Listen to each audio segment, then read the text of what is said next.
Hello everyone and welcome to Dream Team. I'm Trent Lenkarski. And I'm Alice Langlois. And we're on episode 27 of Dream Team. Yeah. And it's been a while. It's been a very long time.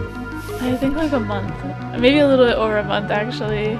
It's been a while. Took a little hiatus. I was busy turning 27, which as we all wait, episode 27? And I just turned 27? Whoa. That's crazy. And I'm also 27. What does it mean?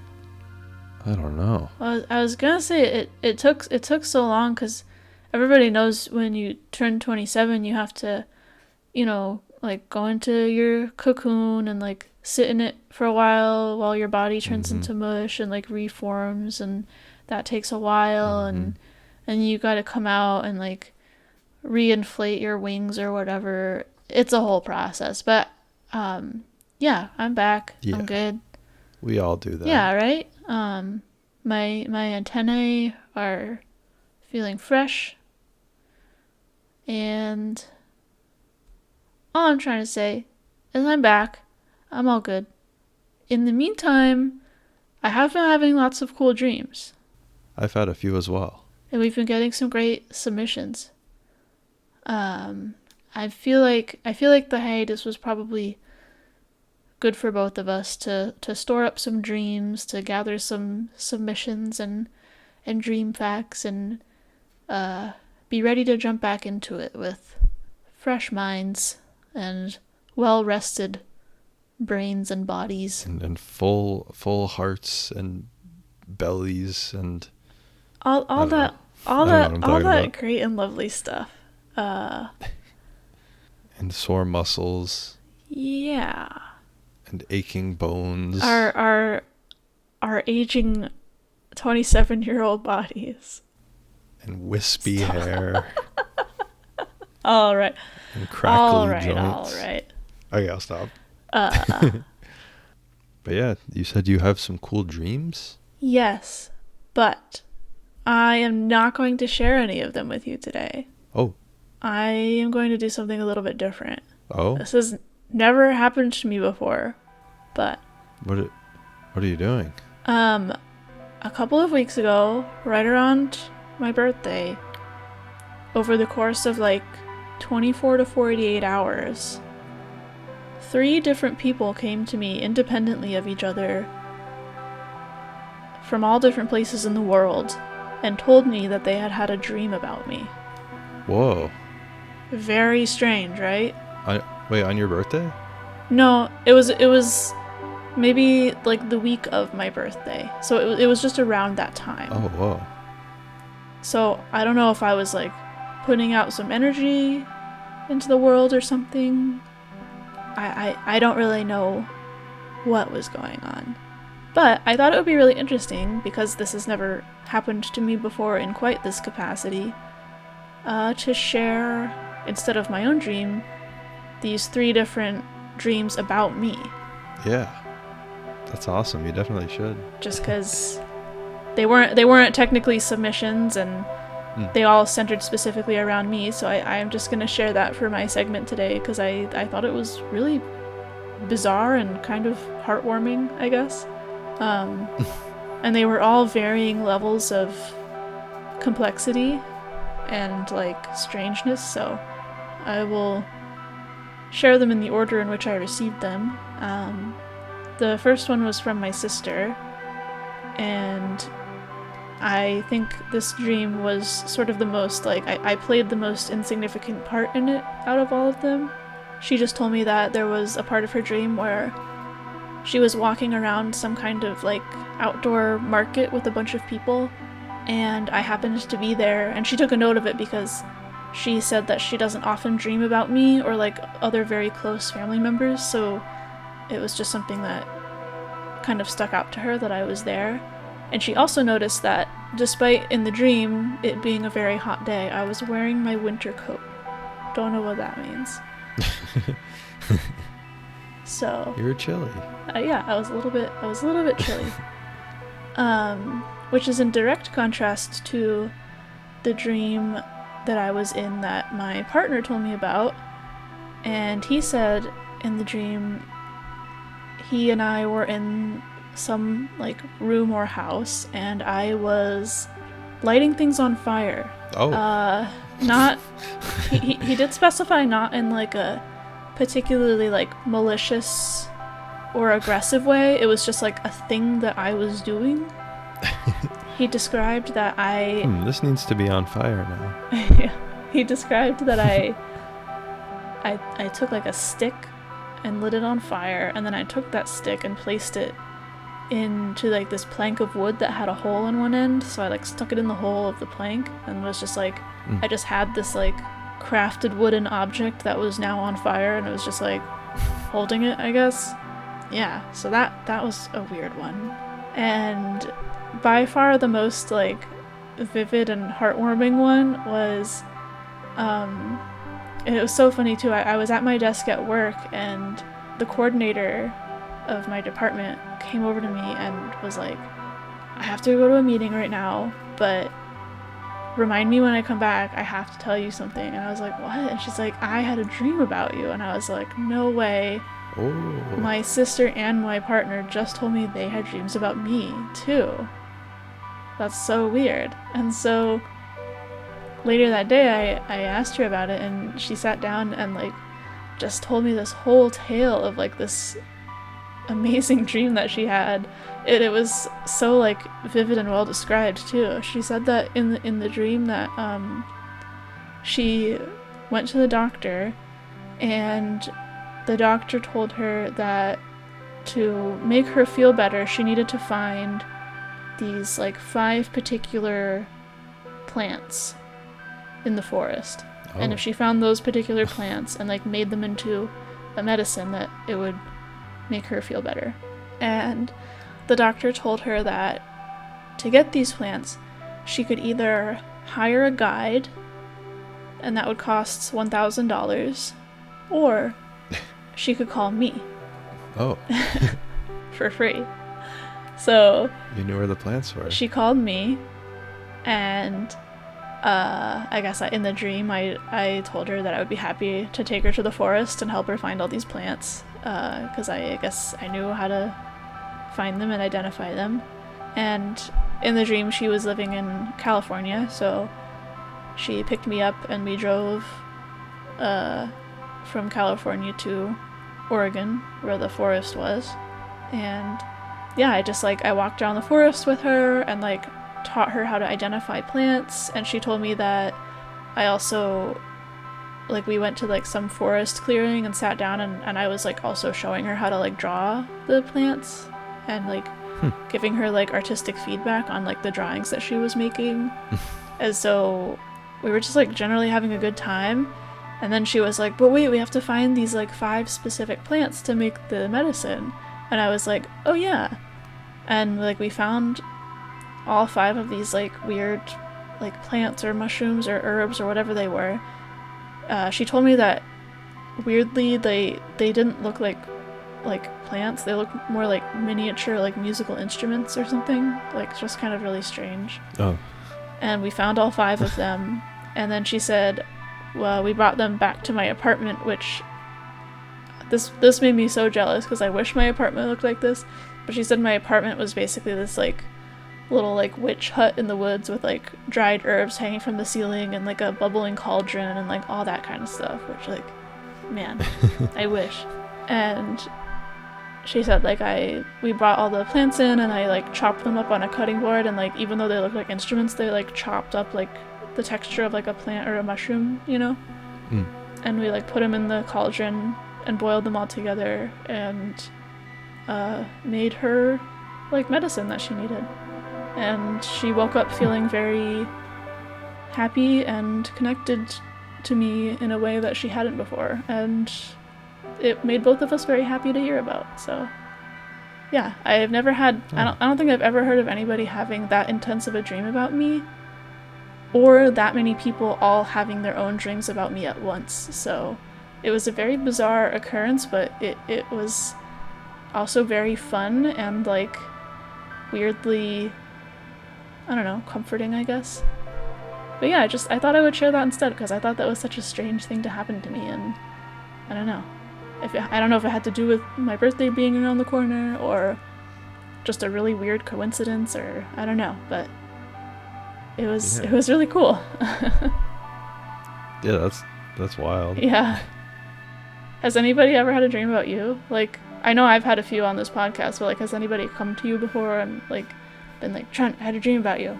Yeah, I've had a couple people.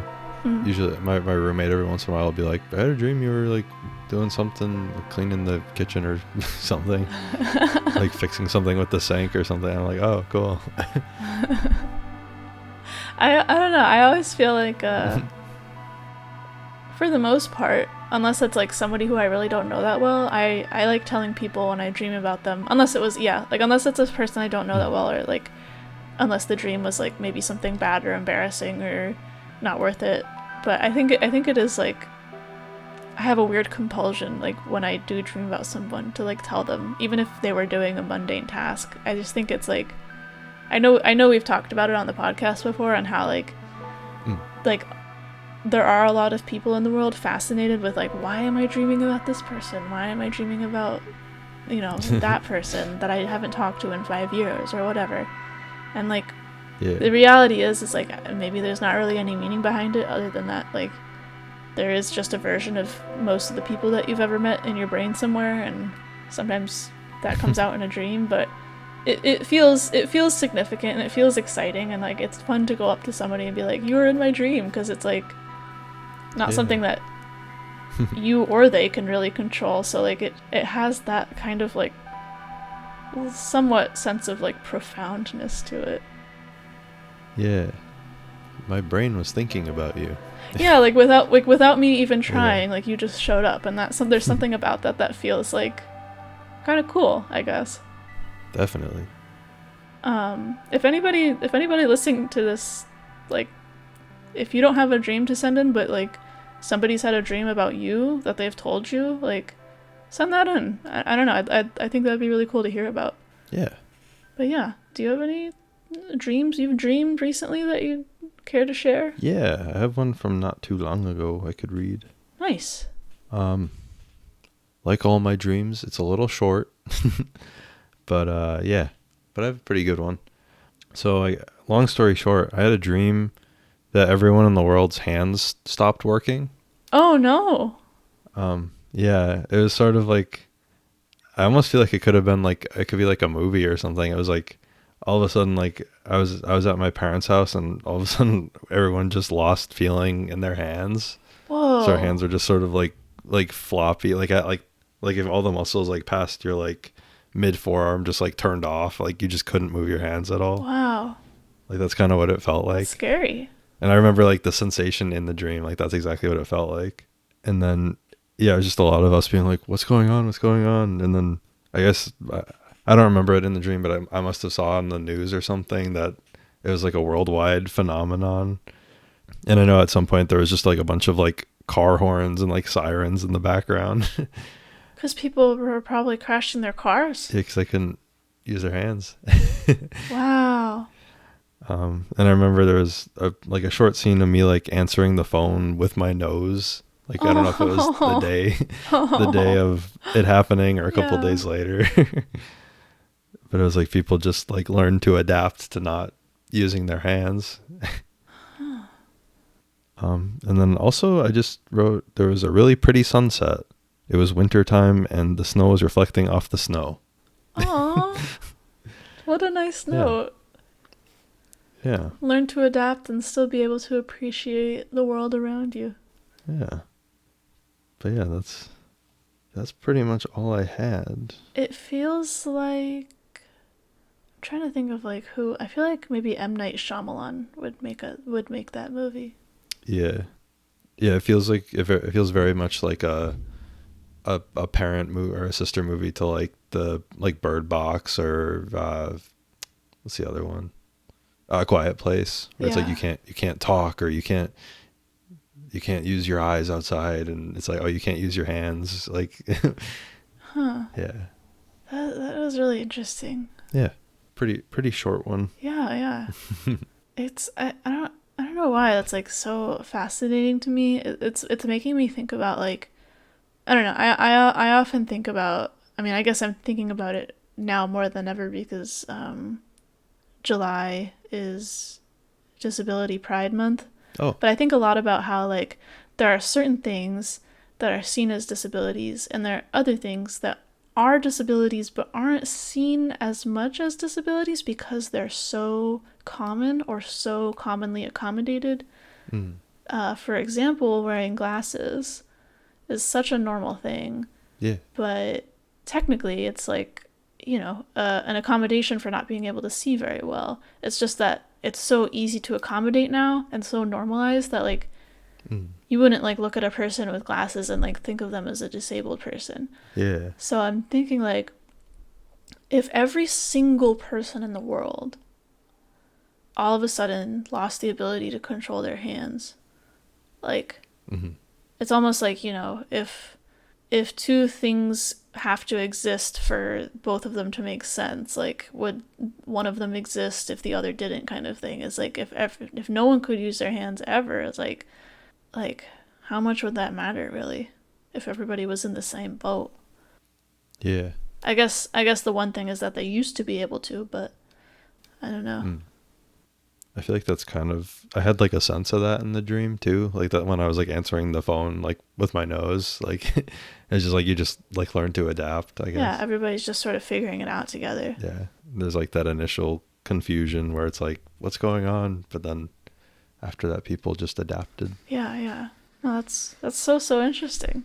Yeah. Thank you for sharing that. That's really cool. I mean, like kind of spooky, but like I think it's really neat that like it didn't seem like your dream really focused on the scarier aspects of that, and it was more just like, well, I gotta keep doing my thing. I gotta communicate. I gotta navigate the world. Yeah. Pretty cool. Thank you. Yeah. It felt weird. I can imagine. I mean, have you ever like woken up after like sleeping on your arm weird and you can't like feel it? Absolutely. Yeah. That feeling always freaks me out. I was just talking to a friend about this. Like I had like a phase where it happened like a bunch, and I don't know why. Ugh. Like I don't know, I was just like, if for like a month or two I was just like sleeping weird or at a weird angle, and I would just like wake up with my arms, like my arm not being able to feel it. It is really like there's a few seconds where it's just like, wow, I really can't feel or move any of my fingers at all. I just have this like dead weight attached to my elbow. Like, what if it always feels like this? And then it just, slowly starts to come back and like tingle and hurt and move, and it's like, okay. But it's still just like that moment when you wake up and you're like, my left arm is gone. What is happening? Yeah, so weird. Scary.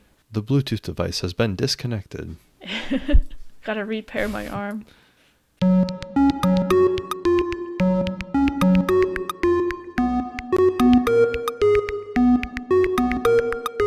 Do you have a cool dream fact?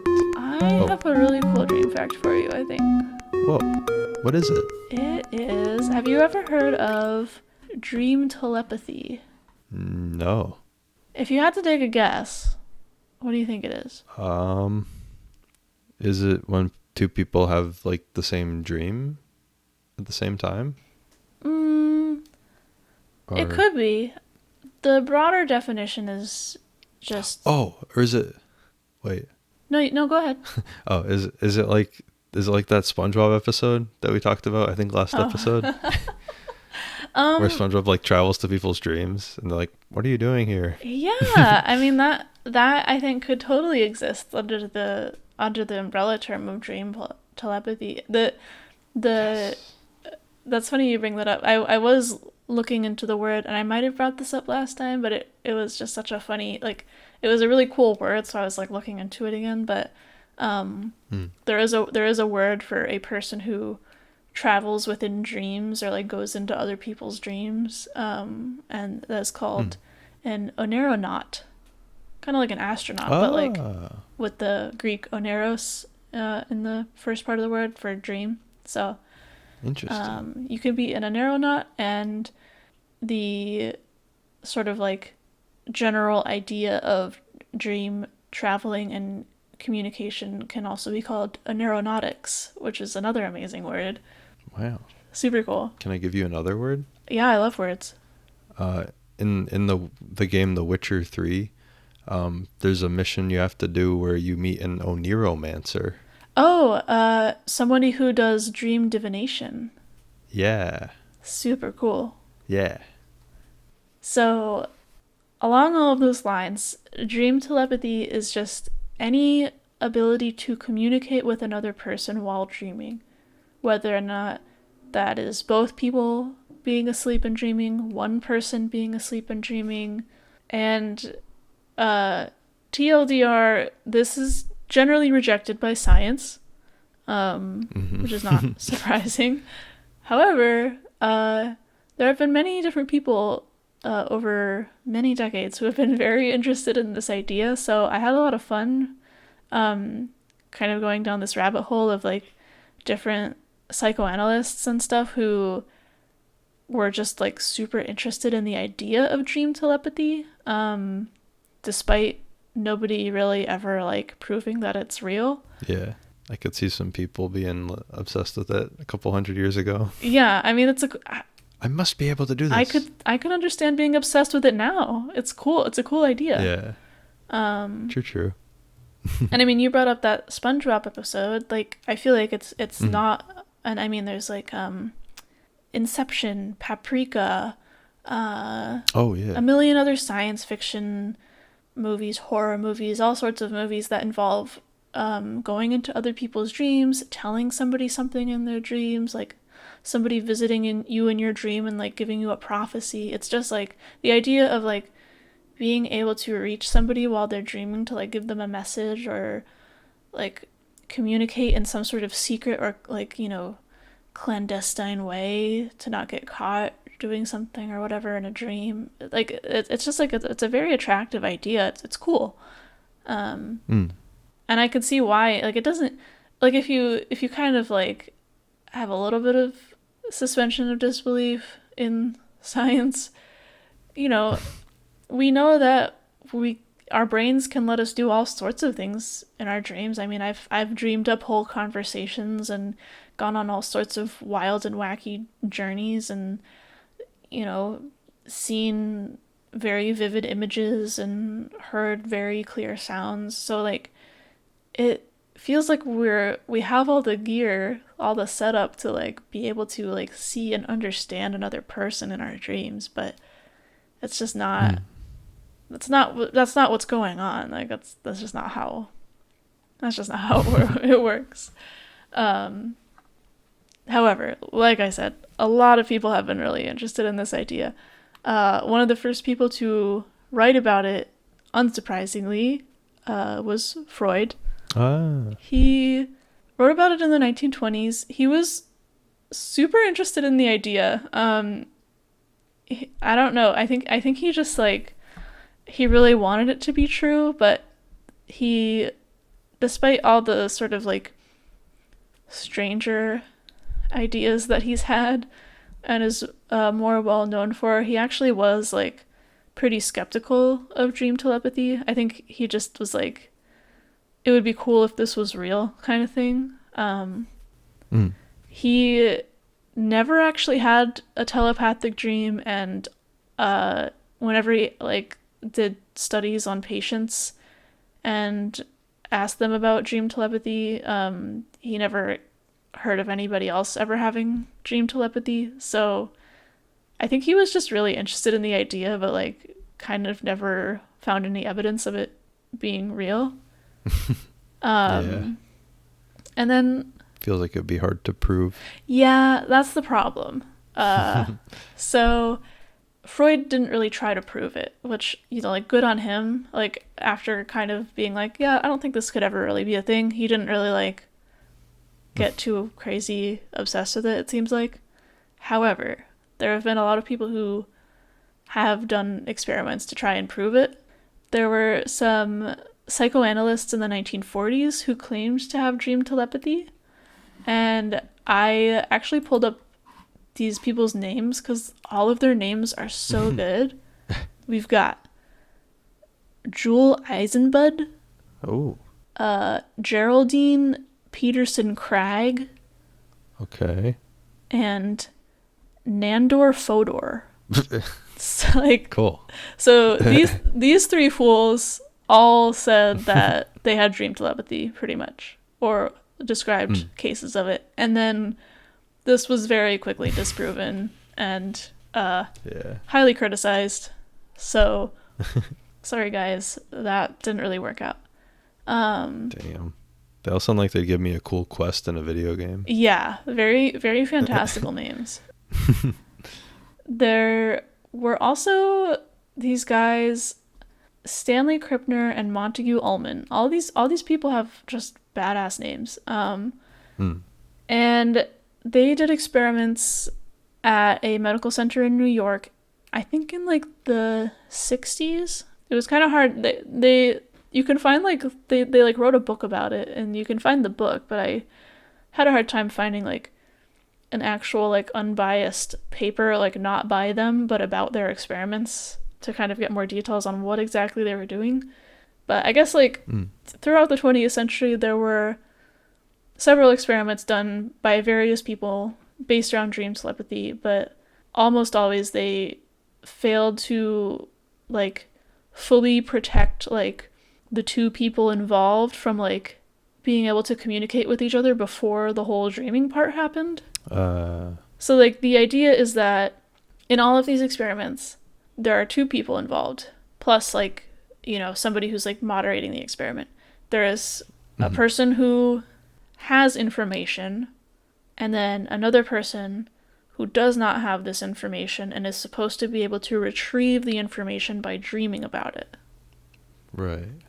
And in pretty much every case, it seemed like there was one way or another that it was possible for some extra communication to be happening between these two people, whether it was intended or not. So it was always like, well, no matter what, like even if it was true that this person like dreamed about the thing that you were trying to get them to dream about, if there were none of these like blinds in place, basically, like there's no way that any of these results can be taken seriously. So I did actually find a article, it was like I think from another like book or an essay or something written a while back about these two guys, Krippner and Ullman, who did these experiments in the 60s. And so the interesting thing about these two guys is they apparently found that some of their results supported dream telepathy. So they like published some stuff about it and said, we did these experiments, here are the experiments we did, and in some of our results it seems like dream telepathy is possible. So basically one person who we'll call the agent or the sender would be given a selection of sealed envelopes, and in all of these envelopes would be a print of a famous painting. And the agent would randomly select one of these envelopes. In a different room 40 feet away, there would be the subject, who would be the person whose job it was to sleep and somehow be able to telepathically communicate with the agent to retrieve the target image that this person had. So if the agent was holding a picture of the Last Supper, the subject theoretically would be able to see in their dream that the person had the picture of the Last Supper, and then upon waking be able to tell the person moderating the experiment that that was what they saw. So they would be sleeping and they would be monitored with an EEG machine, and once the machine indicated that they had been in REM sleep, they would be woken up by the experimenter and then interviewed to see if they dreamed about the correct image. Oh. So, I mean, like... Did it work? So, according to Krippner and Ullman, yes. Oh. However... Oh. A lot of people read their study, and a lot of people tried to replicate it. Oh. This study was attempted to be replicated multiple times by multiple different people, and it's never been able to be independently replicated. Like, never. Nobody's ever been able to replicate the results. So that's pretty telling. There was one guy who was specifically critical of the fact that even though the agent and the subject were supposedly in different rooms for the entire duration of the experiment, the experimenter was present when the agent was opening the envelope each time. Oh. Which is kind of a concern. So there's potential there for... Yeah. Because the experimenter would be involved in both of the rooms of the agent and the subject. So you could see where that could potentially go wrong. Yeah. Communicating it or something. Yeah. So there's no way of knowing for sure, but that is, like, if it's going to be taken seriously as a study, it needs to have all of those blinds in place. I mean, like, you know, even in like modern studies of like medicine and stuff, like where they're testing out a medicine and you have to give it to like a control group who gets like something that isn't the medicine, and then a placebo group who like is given a pill that is just like sugar, and then like another group that gets the actual medicine. Not only do all three of those groups not, like, they can't know what they're taking, so they don't have any like biases going on in their heads, but typically for it to be a well done study, the person who's administering all of those things isn't supposed to know what it is either. Mm-hmm. Double blind. Because it can screw up all kinds of results when there's just like subconscious stuff happening based on who knows what. Yeah. So I'm sure because this study was reattempted by multiple people multiple times, I think it was very fascinating to a lot of people that supposedly these two guys discovered that dream telepathy was real, but it was very quickly debunked because nobody could replicate it, and then anybody who actually looked into what they did in the study could easily find that there were some holes in terms of like it being like a solid study. Mm-hmm. I still thought it was really interesting though. I mean, like, you know, I totally get Freud being like, hey, this is a really cool idea. I don't know. It's out like it would be cool. I wish it was real. Yeah, like to just be like, it makes stuff so much easier. You know, if I could like have a dream and like come like see what you're up to in LA and be like, hey Trent, and then like wake up and be like, hey, I saw you were like playing Elden Ring. Oh. Or some shit or whatever, you know, just like, I don't play that. I mean, you were in someone else's dream. Oh man, I was in my partner's dream. He's been playing a lot of Elden Ring. But yeah, like it's a cool idea, and yeah, also to be like, you know, to like share secret information or something. Like, imagine like how quickly like if I don't know, I feel like if Krippner and Ullman had like been a little bit more sneaky about their results or something, they could have totally gotten like military funding or something. Yeah. To be like, we've found a way to like share secret spy information. Let's see what the Russians are up to. If it was in like the Cold War. Yeah. Let me just go to sleep about it. But yeah, unfortunately, it doesn't look like dream telepathy is real. Would be cool if it was. It has been the fascination of many a mind, and traveling in dreams has inspired many a film and book. But I think it is just that, a dream. Yeah, just a cool little thing. Yeah. Thank you so much for the dream fact. Of course, yeah. It was super fun to research. It's very cool.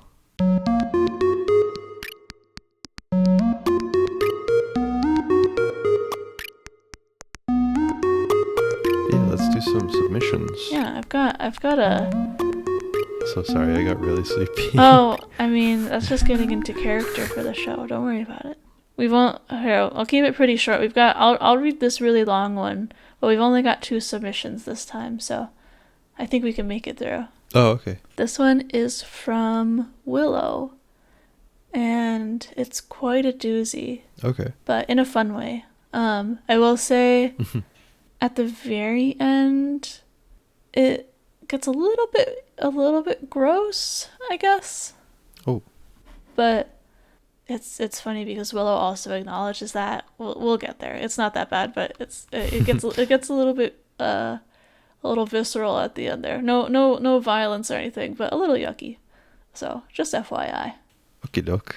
The rest of the dream is super cool though, so I have to share this. Cool. Hello, Alice and Trent. The other day, I had a rather peculiar dream. There's not really another experience quite like it. It was lucid, but only in the sense that I could consciously control how the dream looked aesthetically, rather than what I was doing. The mechanics were as follows. In the dream, I was lying in bed, upright, listening to an audio drama. I couldn't consciously control my physical movements, but I could control exactly how I imagined the scene from the audio drama, but not any of the dialogue. Basically, I had complete conscious control over how the dream looked, but not what happened within it. As the dream progresses, I slowly become more and more aware of my ability to change how the dream looks, but not that I was in the dream.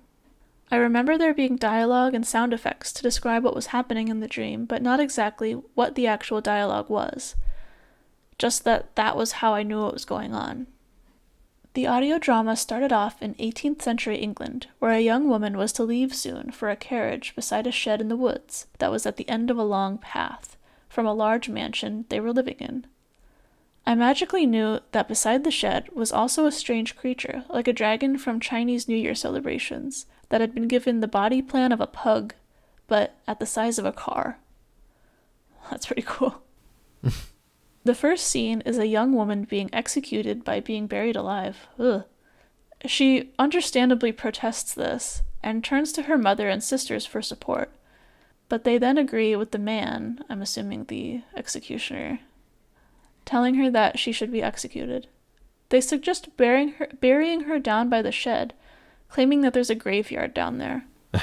We cut to the woods with some ambient sounds from the audio drama and a crossfade from my imagination, where I'm imagining the drama. I imagine it as if it were in a film, even imagining scene transitions, shot compositions, lighting, etc., as that's usually how I imagine things in the waking world.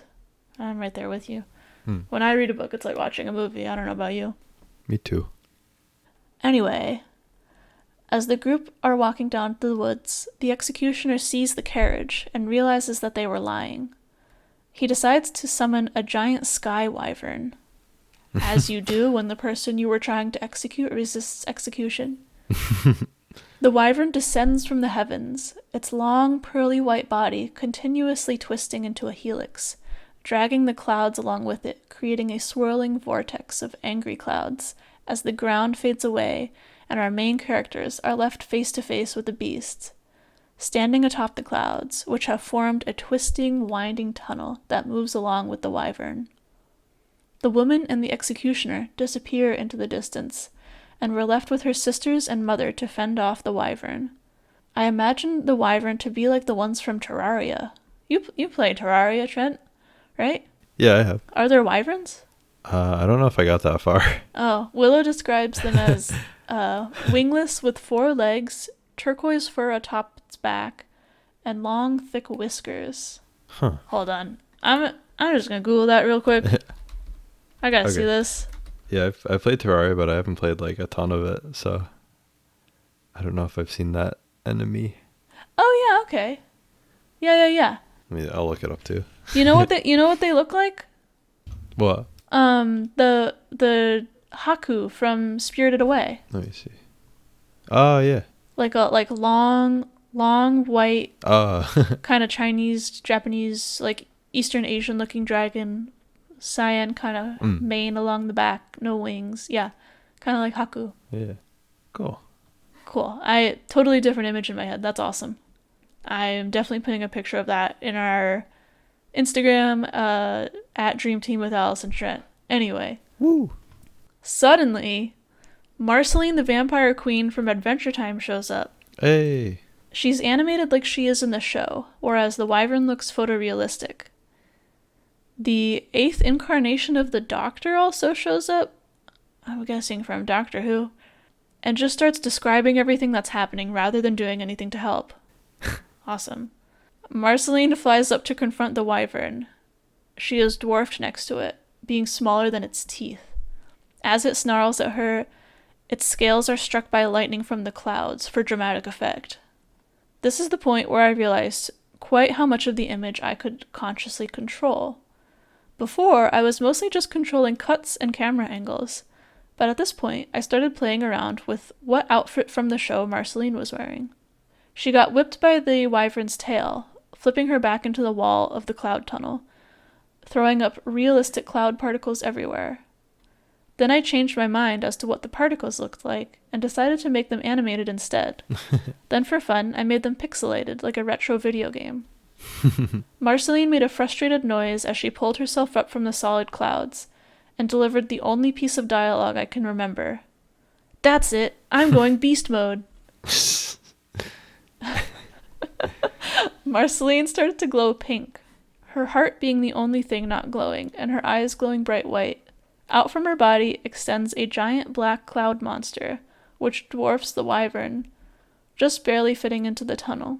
The monster roars, the wyvern squeals, and flies away in the most terrified manner you could possibly imagine a wyvern flying away. I am then suddenly transported into the aftermath of the world that I had imagined. It was sunset, and I was in the forest next to the shed, and the weird pug dragon thing was still there for some reason. It was completely stationary, just staring upwards with a baffled look on its face. I looked up at the sky and saw the aftermath of the cloud battle.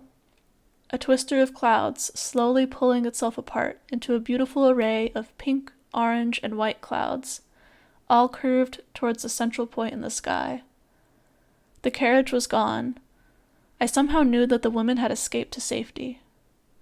One thought suddenly permeated incredibly heavily in my mind. I really badly need to pee. I started making my way up the path through the forest, where I magically remembered that the shed had a toilet in it.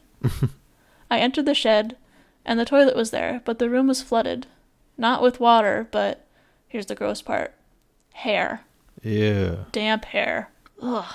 There was a hot tub in the room, also flooded with damp hair. Yuck. I started pulling it out of the drain, but when I did, there was just more and more hair, with seemingly no end. It was so gross that I woke up. Worst part is that I didn't even need the toilet in the waking world. And that was nearly a very consistently beautiful dream up until my brain just decided to add something super gross for no reason. Anyway, hoping that ending was not too gross for the podcast. Sweet dreams and good night, Willow. Excellent. I think what's fascinating is that like up until that point, like Willow had complete control over what she was seeing, but like not that. Yeah. Couldn't make the hair go away. Yeah. I was just like, I'm gonna make this 2D. I'm gonna make this pixelated. I'm gonna do all this. I'm gonna change this outfit, and it's like this hair just won't go away. Yeah. It's interesting. It was almost like a lucid dream. Yeah. In a way. It's like Willow didn't know she was in a dream, but she knew that she had the power to, which I feel like that's relatable to me. I have a lot of dreams where I have some sense of like, oh, in this place that I'm in, I just know that I have the ability to change things somehow in my favor. Yeah.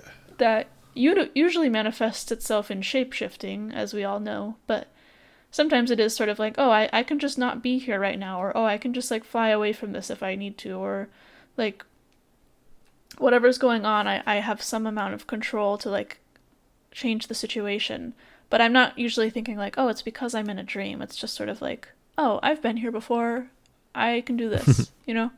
I know I can do this here.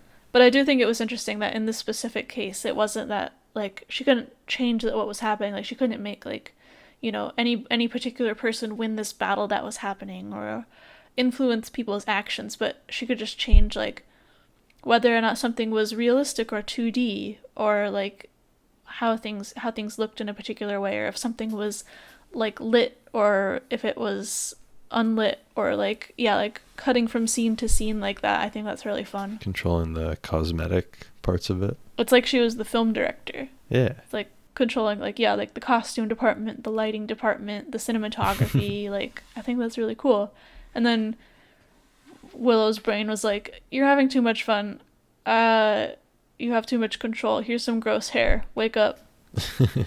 But yeah, I thought that was just like super super cool and epic, like epic in the literal sense, like a very cool and legendary tale.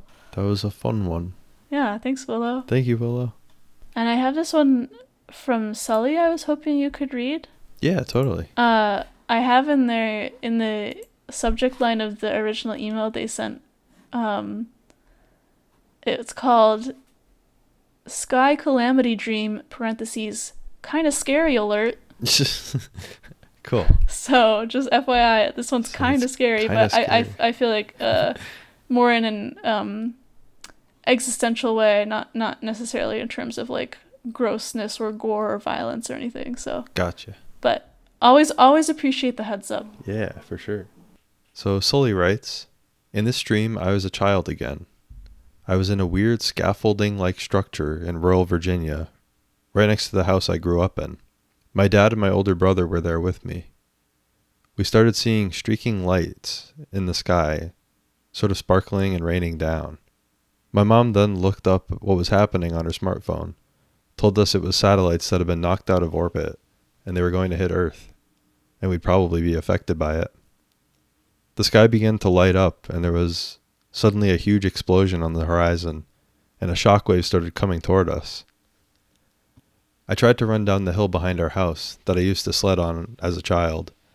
As I was making my way toward the woods, there were multiple ripples of energy that I could see in the air that hit me and made me feel weird, like I was being electrocuted.